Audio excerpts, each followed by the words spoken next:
Aujourd'hui, je vais vous donner 3 red flags qui vont vous permettre d'identifier la relation toxique. Bonjour 20 minutes, je suis Assa, thérapeute diplômée d'un master en sciences humaines et sociales avec une spécialité en psychologie cognitive. Le red flag numéro 1 va être la souffrance. Cette souffrance, elle peut être subtile et ou constante. Par exemple, je sors dîner avec mon chéri, il a un comportement qui me fait me sentir mal et même après le rendez-vous, ce mal-être est ressenti concrètement. Ça peut être des comportements relatifs à ce qu'il dit, à la manière dont il se comporte et la manière dont il me traite aussi. Quand on reprend la définition de relation, on est censé partir dans quelque chose de plutôt sain. Je suis censée me sentir bien à côté de cet interlocuteur, que ce soit émotionnellement ou en termes de sécurité. Si ces deux éléments ne sont pas dans la relation, c'est une relation effectivement douloureuse. Le deuxième red flag va être cette communication. Avec cet interlocuteur, il est difficile de communiquer et ou si on arrive à communiquer, c'est de manière biaisée, toutes les choses ne sont pas dites, il reste beaucoup de choses en suspens. Ça aussi, c'est un red flag considérable qu'il faut clairement observer. On va pouvoir reprendre l'exemple du restaurant.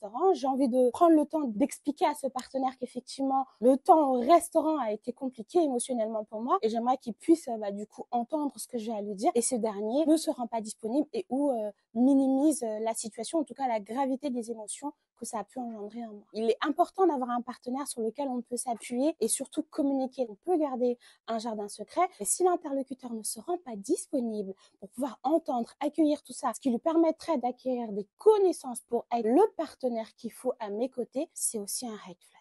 Cette relation étant quelque chose d'assez sérieux et qu'on a vraiment besoin de la présence de l'autre, on peut ressentir vraiment un vide affectif, une carence affective et ça peut engendrer de l'anxiété, des véritables dépressions réactionnelles qui peuvent pousser le sujet aussi à se remettre en question. Au-delà de la dépression, on va pouvoir ressentir certains manques de confiance en soi, beaucoup de culpabilité, parfois même certains schémas d'infidélité qui peuvent démarrer. Le dernier red flag va plutôt être cette difficulté à pouvoir exister avec ses qualités, avec sa personnalité, avec ses plus-values et peut-être même ses faiblesses. En gros, dans cette relation, je ne peux pas exister comme étant celle que je souhaite être. Parce que l'interlocuteur rejette ma personne, m'accompagne au changement, nie mes qualités, me fait me remettre en question, remet en question certains projets, certaines ambitions. Non. Un interlocuteur dans une relation saine est censé vous accompagner à être la personne que vous souhaitez être concrètement. Le meilleur conseil que je puisse vous donner, c'est de vous choisir. Être en phase avec ce que vous souhaitez ou pas. Et si l'interlocuteur veut vous accompagner dans cette destination, qui est très très importante, c'est quand même la destination de votre vie, qui s'ajoute à vous à être un complément à cela, ou s'il ne veut pas, ce sera